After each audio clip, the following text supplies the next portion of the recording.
Boom. Look at this. Look at the damage. Everything dies so fast. All right, guys, this next video is one of the ones I think everybody who's a StarCraft fan has seen and remembers, and it's certainly one of my favorite casts. This is the GSL 2010 Season 2, sorry, GSL 2012 Season 2 Finals. This was MVP versus Squirtle. So what I'm going to do is I'm going to start this up here, and I am going to have to mute this just in case there is music. I want to talk through the opening ceremony here.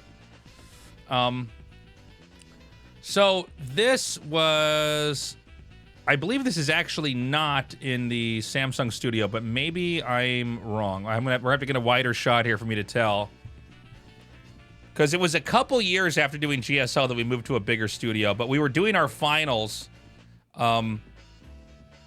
in... God, that really looks like the GSL studio, though. Is it? Is it? That really looks like exactly where we still cast, so maybe it is. I stand corrected. This is back when we had Caster Park early on here with subtitles here below. Yeah, that does look like that. I stand corrected, guys. Sorry, I remember this a little bit differently. If it is not that, we'll get shots of the audience over here. And, no, that's actually not where we work. Okay, we're off to a great start here in this video. That's some other venue we rented. But it did have a series of floors above it. It also could be a digital media city. So MVP versus Squirtle. This was not only a hype finals because of who was there, but the games were very close. The games were very different. And we got to go to the very last game, which we rarely get in best of sevens. As I talked about before, the old days in StarCraft 1, they would do best of fives, and I almost feel like that was better, at least for hype. You know, if it was going to be one-sided, you got it over with. If it was going to be close, you know, the 3-2 is much more likely than a 3-4 or 4-3. So MVP. Now, one thing that's interesting about MVP, he was basically a Kespa Terran. He was just somebody who retired and got out of the Kespa umbrella right away to compete. So he was basically one of these, like, true pro gamer powerhouse players that was competing against. Was he B tier? No, I think he was B tier at one point in time, but he was basically in A tier. He was actually a very good player. He played in Star Leagues. And when he came out here, he was extremely strong. And, you know, MVP to this day, he's still goated, right? He's like sliding on the floor here. He's going up against Squirtle. Squirtle, I think, exhibited some of the best understandings of build order rotations ever, but especially early on. You know, some players, they do the same thing over and over, or they just be really cheesy, but he also, there's a group that he played in that Artosis and me still go back and talk about, where he did the same opening for starts, but had like maybe 6 different branches in the build to basically, you could scout him and think, oh, he's doing that build from the previous game. No, he's got a different build. You scout him again. Oh, he's, okay, so now he can do one of these 2 builds. No, he's got a 3rd and a 4th and a 5th. So very good at planning. So Caster Park here, very new. I think now, you know, he's the best of the best. He is so talented, so good on stage. I think they were a little bit better now at kind of hyping the stage in GSL. They kind of rushed the opening here, where I just think this is, if you're going to use the stage at all and have hype videos, this is the time to do it. I guess we did have a clip like this, but I think we do a little bit more even now. So MVP, he did have to retire as his wrists became more and more injured and atrophied here. I was worried my voice was going to be, you know, completely blown out if I didn't fix it, and I'm lucky I did.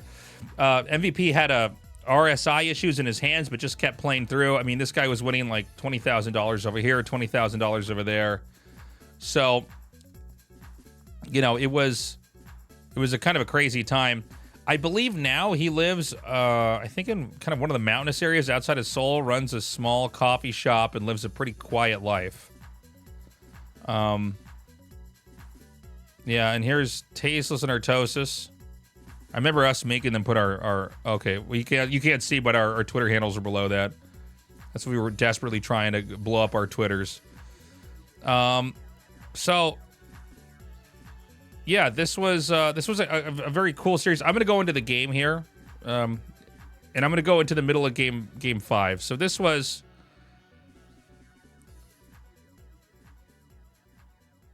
And by the way, I love these intros they did with the map. Metropolis. Wait, is this not the map I'm thinking of? What is the Archon toilet map? Is it map 6 here? Sorry, chat.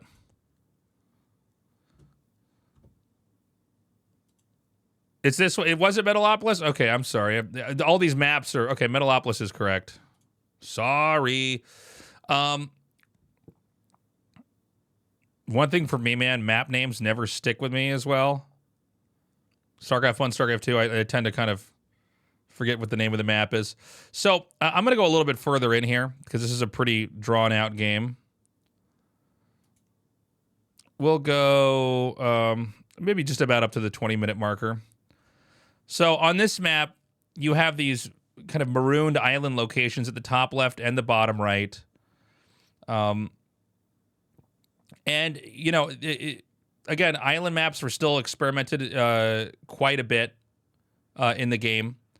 But they were, you know, as we've seen now, they're just nowhere near as common, nowhere near as used.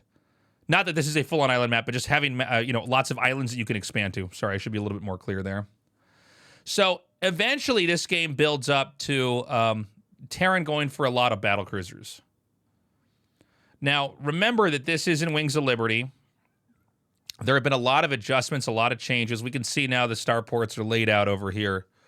So there was this thing called the Archon toilet. Now, at the time, you could get a mothership. You could use, I think the ability was called Vortex, but you could use Vortex to vacuum in all the units on ground, on land. And the way I viewed this from a design standpoint was this was basically a new way to have stasis from the Arbiter. The mothership is like a super Arbiter. And so instead of having these frozen units, for those of you that don't play StarCraft 1, stasis is basically you freeze either enemy or allied units into little crystals. The crystals take a comically long time to disappear, but they can't be hurt inside the crystals. So one of the ways that's used, by the way, crazy recall here. That's funny. I almost forgot about this moment in the game because it's so easy to just remember the end. But to mix it up, Blizzard basically, instead of having crystals that would freeze things, they would just suck the units out of the game and then dump them back in. So kind of a cool idea. It's a hype moment, too, to see these units get pulled off the ground and pulled away. The issue was that you could throw Archons into that, and as everything came out, air units were bunched together. The few Archon hits would hit all of the air units and they would die. So this was an issue versus Zerg. It was not as much of an issue versus Terran. So this is one of the moments that people go insane about, but in fact, it's just the Archon toilet versus Terran. Is all it is. But nobody ever did it versus Terran, and Terran wasn't really going for battlecruisers. So I think to the average viewer, it had a lot of novelty. So for a lot of people, this is their most memorable game. My favorite game of the series I'm going to show after this, which is the last game. Because I think if you're a fan of RTS, that's also a really exciting and interesting game. But you can see the way the map's laid out, there's a lot of opportunities to try to drop over here, hit there, come back, warp in stuff somewhere else. It's a map that allows for a lot of cool back and forth stuff. Squirtle, you can see, isn't really getting a lot of headway. Is Terran actually meching on this or not? I'm not totally sure. This was another, excuse me, another thing that would come up in games is that you would have players just camp it out in Turtle. I mean, we've always had that, but, you know, especially in these games that are this long and drawn out, it's like, well, why would I really attack in here?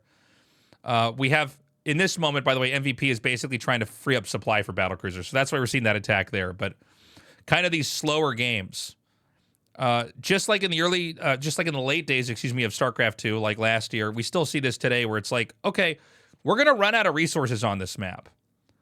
This, by the way, is not something that really happens in StarCraft 1. Very rarely do you get a game where all the resources are gone. It's much harder to create that situation.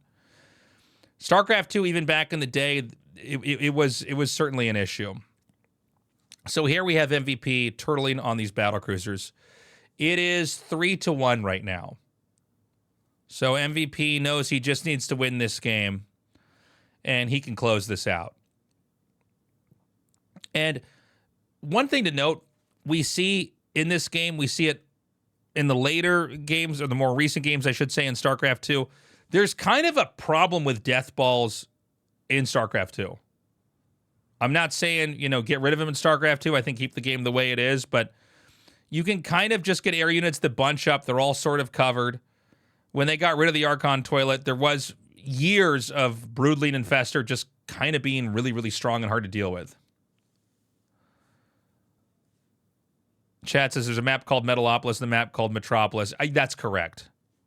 I get them mixed up. And so, chat says the pathing's too good. Yeah, this is one of the funny issues, is what happens when the pathing's like perfect, when units bunch together perfectly. So in this moment, it is the big reveal. Yes, this is actually how many battlecruisers the opponent has. What are you going to do? Psystorm makes sense on some level, but even in StarCraft 1, it was the same problem. It's kind of hard to Psystorm battlecruisers or carriers and make it work. When units are weaker and they're under Psystorm, they can't get out in time, so enough of their damage is taken, they can, yeah. So we see he has the Templars there. It makes sense he's going for it, but eventually he's like, okay, I can't do this. So I think he morphs all those units into Archons. And so we're going to begin to see the setup here for the Archon toilet. Sensor towers, by the way, made by the Terran that can go into the shared bases in the middle. Not pretty for Protoss here. Note the resources at the top right. Terran's floating about 1.5k. Protoss is loaded.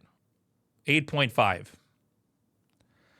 We didn't have a lot of technical late games in StarCraft 2 that were, I think really clean and thought out. And this was a moment where there was one of them. We have a lot of drawn out long games now in StarCraft 2. If you watch TVZ over the last 3 years, like we have, if we have several TVZs in a day for GSL, we might all be going home late. We might have to get a taxi because the train's going to be closed by the time the show's done. And so this was one of the exciting moments to see a different ideas at play in Endgame.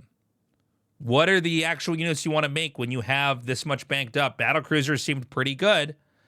It was not a unit that you could really use in PvT and StarCraft 1, by the way. Keep in mind, all the ideas, besides the influence that Warcraft 3 had and a few other RTSs, most of the ideas people were working with were taken from StarCraft 1, and people were trying to apply these ideas in StarCraft 2. Battlecruisers was not one of those, so this was crazy. Brave New World asks, look how much the players have improved since then. They are sending units or shift-clicking drops, and they are not even controlling them. The drop dies, shooting a gas extractor, and the attack dies to 2 storms without being controlled. Compare this to today's Terrans like Clem, where he's controlling 3 different attacks simultaneously. Yeah, I mean, it's crazy. It's wild. People are just much better. We shouldn't take away from the players that were playing back then because, we just didn't have as much of the game unpacked then. And look at this situation. This game, it looks like it's so obvious from pretty much everybody's perspective that Terran is going to win. The Terran is getting nothing but victories. He's pushed out the 2 middle expansions, which have minerals at them, by the way, and gas. So what you're looking at in a pretty epic finals is MVP slowly closing out yet another GSL win. Yet another championship. And Squirtle is here. Like many finals we've had, this could be a 4-1. This is the 7-match dilemma that I always see as a caster and someone who works in tournaments is like, that's a lot of games. If it gets one-sided, it's not going to be that good. You're talking about MVP face. Yeah, man. It looks like you could fit one of those small cylindrical, like a Red Bull can in his mouth or something. Like, it looks like he could hold a flashlight in his mouth while he picks a door. If we ever get him back on camera. So, yeah, what's crazy about this game is it looks so obvious that this game is going to end. You're seeing this death ball of battle cruisers, and I believe it's up here. So this is a cool moment, and this was shared like all over the internet. GSL was trending on Twitter when this happened, but basically the concept of using this against Terran had not been applied before. And so unintentionally, the whole theatrics, like even the camera shots here, we never saw the mothership until the spell was cast. So it's like suddenly the game was turned on its head. War Prism shot out of the sky, and there it is. Boom. And so the Vortex is here. You just chuck the Archons in here. He has these Void Rays to clean up anything else. And as these units pop out, the Archon stacked on top will obliterate everything because of the stack. By the way, here's MVP. He can exactly fit a golf ball in his mouth. Boom. Look at this. Look at the damage. Everything dies so fast. It's even worse when you have Broodlords, but it works on battle cruisers too. And so in the blink of an eye, now look at the minerals, by the way. It's 120 minerals to 7,000 minerals for Protoss. Not a lot of gas for Protoss, if I'm going to be honest here. But this means that now Squirtle can push out on the map, claim, the other expansions. And I believe MVP is basically dried up economically. So he'll be tapping out here in a second. But one of the craziest moments from the early days of StarCraft. And, I think this version of the game, it had some problems, and Blizzard did fix them, but I think Blizzard really dropped the ball with Heart of the Swarm. There's a weird thing going on at Blizzard, and it was probably like this even, before all of our friends at Blizzard were gone, but, like, the game designers had say, and esports had to balance around that, which is unfortunate. They also didn't have microtransactions in the game, but I think had microtransactions been in the game early on, and you had esports events advertising them, then I think we could have had the balance of esports play a bigger role. But esports was kind of like one of the side things going on at Blizzard at the time. At least as far as, the role it played for game developers. So this game's going to end in a second. I'll let it, kind of come to its conclusion here. And then we're going to go to the next game.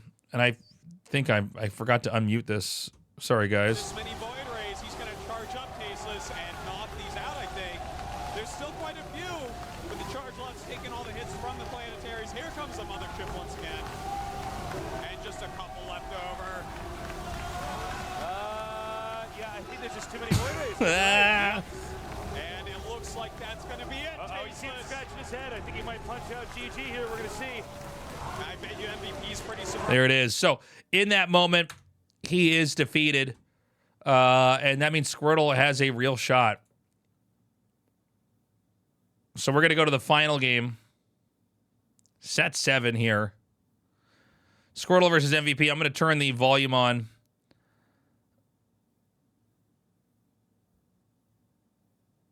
Once I know the music's not going to be on here. And this was a great game. I think if you're a fan of RTS, you have to really appreciate what we saw here. This is Atlantis spaceship. God, I haven't thought of that map in forever. And so whoever takes this game takes the whole thing. So I'm just going to make sure we can play through the start here, and then I'll undo the volume. But basically, in this game, MVP goes for a Proxy Rex, which is a pretty ballsy move. And it actually caused a lot of controversy. A lot of people were mad that you could see somebody rush like this at the very end to close a series out. When you had crazy dramatic games like this, I think this is a game that really shows why RTS is so hype. I think you cannot have an appreciation and enjoyment of long games without also having these really short action-packed games. So let me see. Oops, I paused it. In the top right, if he wins this, he'll be the first person to come out of nowhere in the GSL Codas and be a champion. Can he do it? Can he make the greatest comeback in esports history? By the way, I don't know when they're going to drop the camera to say the player's name. I'm just talking until I think it's going to come. His idea is start this quarter. I think that's Castor Park's voice. Sound pretty hoarse tomorrow, Artosis. There I am, already self-conscious about my voice. Crazy schedule at MLG or something like that for me to just exhaust my vocal cords, but not this stuff. Why are you talking about this, Tasteless? Talk about the game. Oh my God. So here we go.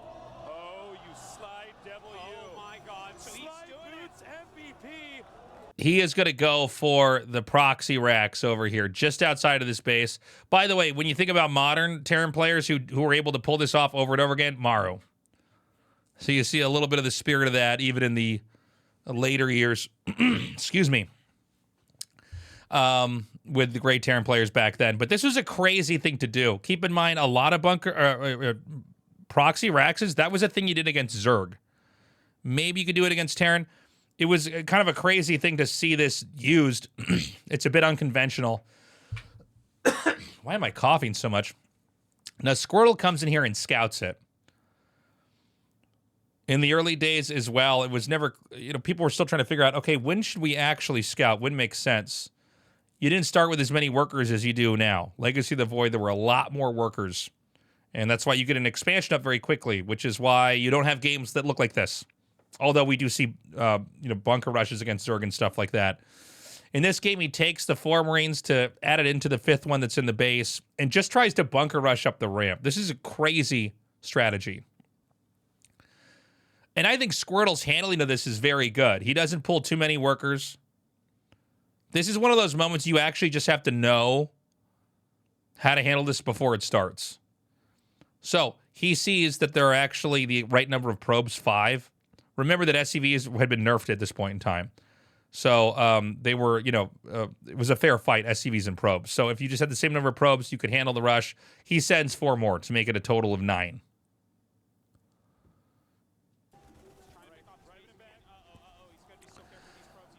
So the probes are coming down. The Marines push him back. Remember that the Zealot is actually a little bit slow here, so he's able to do a little bit of body blocking. Great push here. He actually drives the Zealot away and gets the bunker set up over here.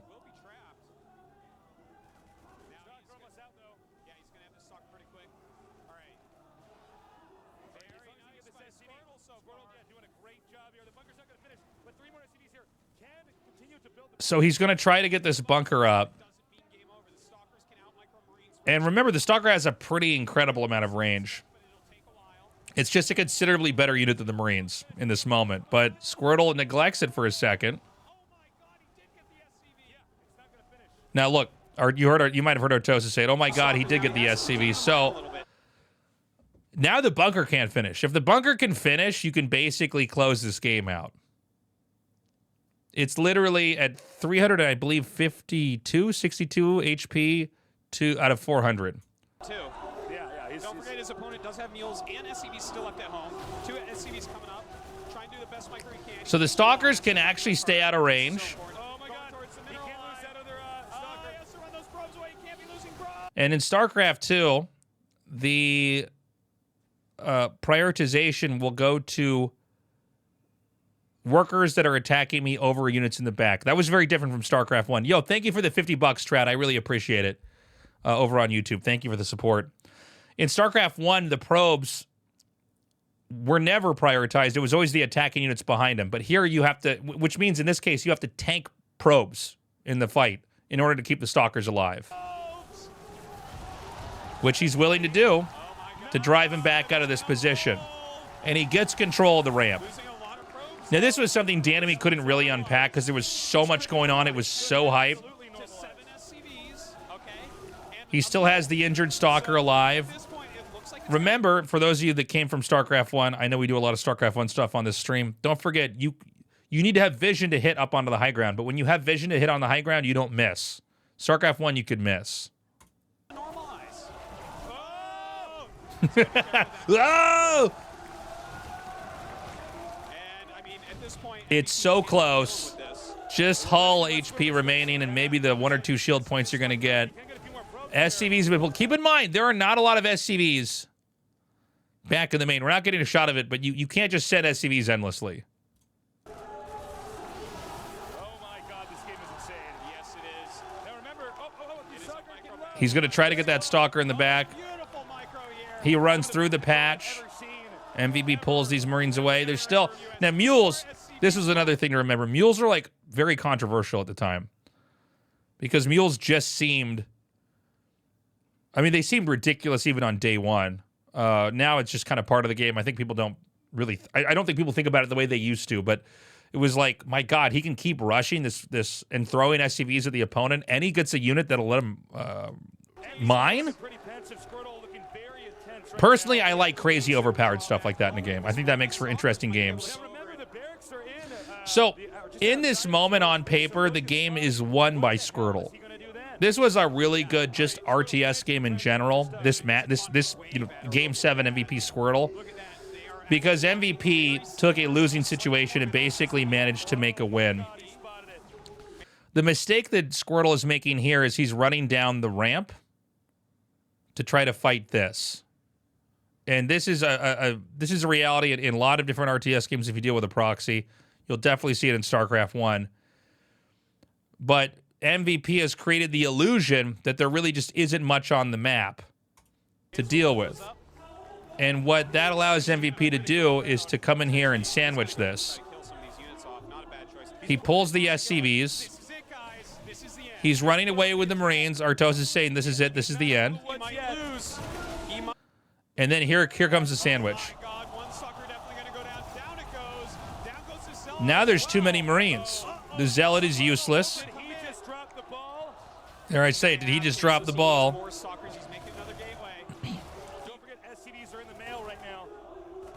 The SCVs are coming up again. Mules are here. Oh, man. That is so many Marines. He's going to get a second soccer. And this is a crazy moment where Squirtle basically realizes he could be in a winning game that he could have drawn out.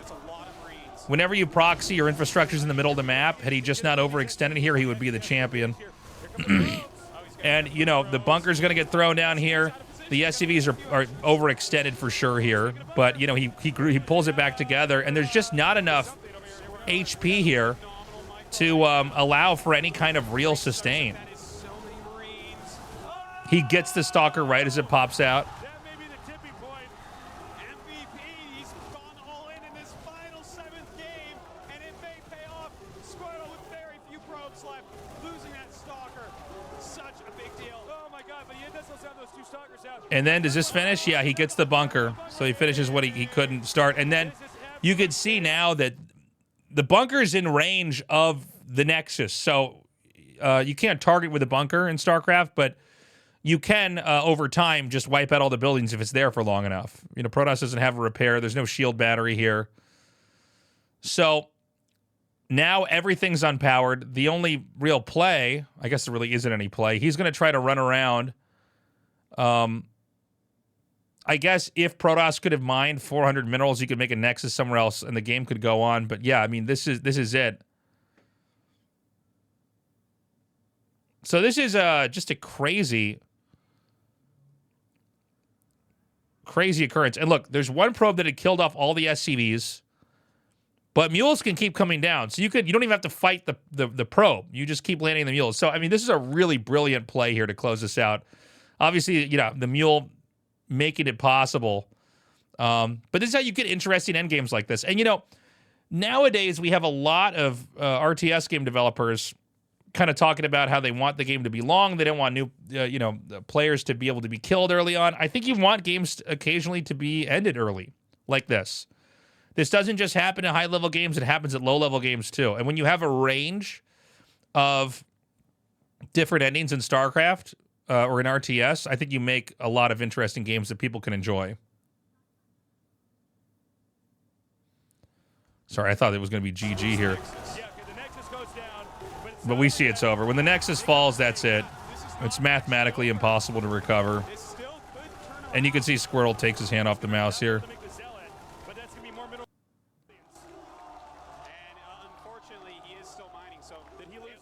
There it is. So GG's called. MVP wins. One of the best GSLs. You can already see he has the wrist brace on. His wrists only got worse after that. Hugging his teammates. They were by far the best StarCraft 2 team at that time. It was such an all-star lineup. Nasty over there. And this was just such a cool moment. This was also a lot of fun for Artosis and me because we were, I think, at a very good cruising altitude for our careers. StarCraft 2 was doing great. Tournaments were happening everywhere. We went from like 0 to 100. And, you know, we were getting to travel all over the world and do all these cool events and cast all these great games and be part of this cool, fun meta. So it was just a very happy time. My heart goes out to Squirtle. Of course, StarTale, the other great team at the time. We were starting to get these rivalries. This was before we had the Kespa invasion, where everybody kind of came, all those guys kind of came in and took over and wiped out the remaining tournament players that were there. That's right, in Fez. MLG was there. We had IPL, NASL. There was a lot of stuff going on. But it does make me hopeful we can recreate something like that again in the future with the new RTS games that are coming out. So thank you so much for watching that little trip down memory lane. Let me know if you like this kind of content. Let me know in the comments if you like this kind of content. Please like and subscribe. Go to tastelessthreads.com. I've got a bunch of cool merch I think you would enjoy. Gaming, esports, RTS related. I'm sure you'll see something you like on there. And if you have any recommendations for other videos that I could look at, old or maybe not that old, or maybe new stuff with RTS, I'm happy to check it out. You can always come onto my Twitch channel, Tasteless TV on Twitch, where I make this content live with my chat. Have a good day, stay safe out there, and I will see you in a future video. Bye-bye.